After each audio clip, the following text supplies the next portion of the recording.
Honestly, I'm in therapy twice a week. Not everyone has access to therapy.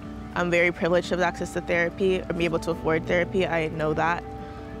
But there are a lot of things that you can do if you don't have access to therapy. And one of the biggest thing I did was just literally look up every coping mechanism and skill I could find, like every single one, whether it's journaling, there's a 5, 4, 3, 2, 1 senses coping mechanism where you go down the senses and you list 5 things you can see, 4 things you can touch, 3 things you can hear, etc.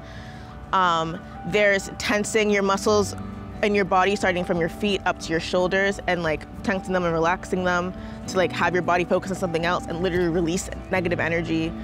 Meditation, sound baths. I literally just did everything, and anytime I ever felt anxious or depressed, I would do one of them. If they worked, I'd be like, cool. If it didn't work, I'd cross it off and I found something else. And I honestly just found my formula.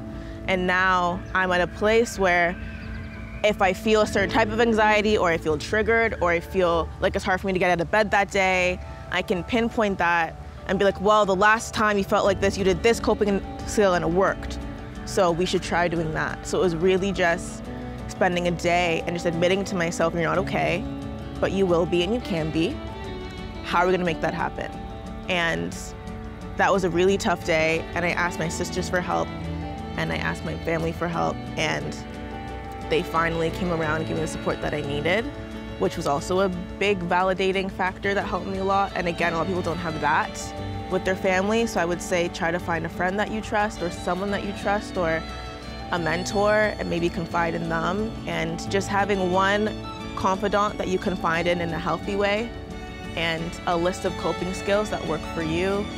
Sometimes, there was a phase where I drove to the lake by my house. I would bike there every single week to the lake, every single day, and just journaled by the water and watched the sunset. So just like finding little things to do for you that just give you peace and center you, and just having that list handy in your pocket for when you feel overwhelmed